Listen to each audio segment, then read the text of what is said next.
আমার মনে হয় মামা যে সিদ্ধান্ত নিয়েছিল না যে উনি চলে যাবে গ্রামের বাড়িতে, এটাই ভালো ছিল। এই নুপুর তো আসলে তো এলাকাতে অনেক দুষ্টামি করছে, সেগুলো যদি আবার রিপিট হয় তাহলে তো আসলে সব কিছু মিলে জটিল।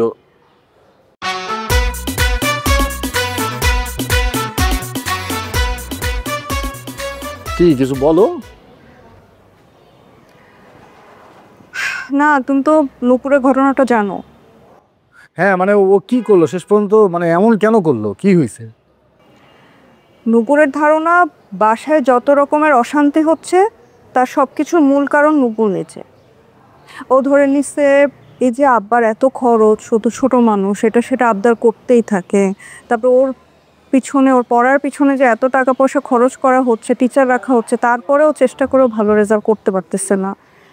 এত কিছুর মধ্যে আব্বা ডিসিশন নিল গ্রামে চলে যাবে। সেখানে আমি আব্বাকে কনভিন্স করলাম যে আমি টিউশনি আরও বাড়াবো, যেই বেতনটা পাবো সেখানে আমাদের দুজনের খরচই আমি চালাবো। সেখানে কি হলো, যেদিন বেতন পেলাম হাইজ্যাকার ব্যাগ নিয়ে চলে গেল। এই সব কিছুর মধ্যে নুপুর এতটাই ভেঙে পড়লো। তোমার ফোন বাজাবো না। আর দেখো কে ফোন করছে না, পরে ধরবো ফোন।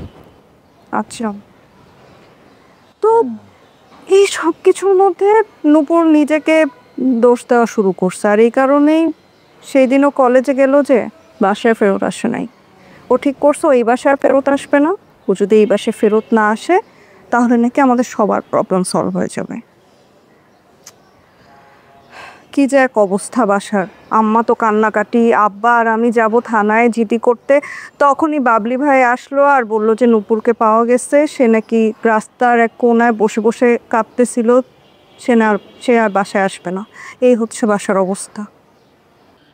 আমার মনে হয় মামা যে সিদ্ধান্ত নিয়েছিল না যে উনি চলে যাবে গ্রামের বাড়িতে, এটাই ভালো ছিল।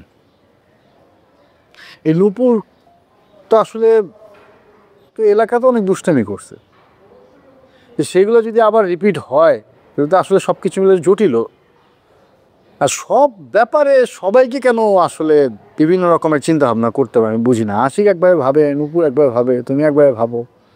বড়রা তো আসলে অনেক কিছু কারণে সিদ্ধান্ত নেয়, তাই না? তো তাদেরকে তো সাপোর্ট করতে হবে, তাদের ভাবনাটাকেও তো মূল্যায়ন করতে হবে।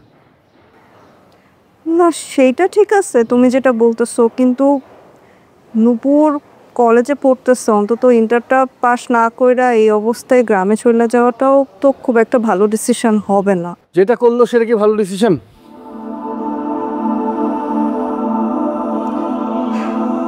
বাদ দাও এসব। আচ্ছা, তারপর কবে যাচ্ছ তুমি ঢাকার বাইরে? তোমার চাকরিতে জয়েনিং কবে? জয়েনিং এর ডেটে আছে। তুমি কি সত্যি যাচ্ছ?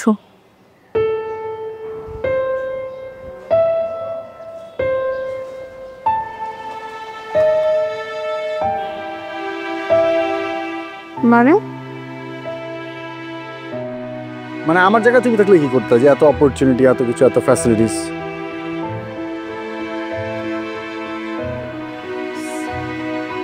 আমি কি করতাম?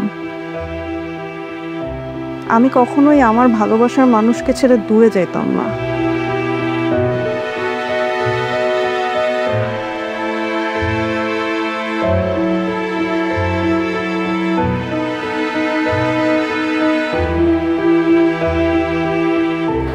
গেলাম না তাহলে।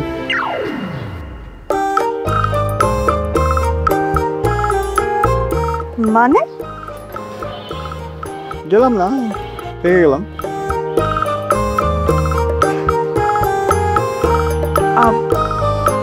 তো ফান করতেছো তাই তো?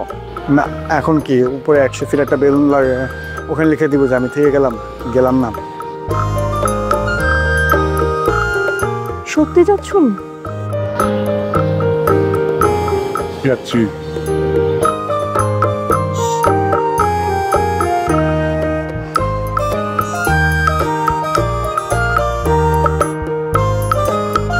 Thank you. কৃষ্ণ চূড়া রিক্ত যাচ্ছ না তাই? তোমাকে চাই, তোমাকে চাই। আলো কেন সন্ধে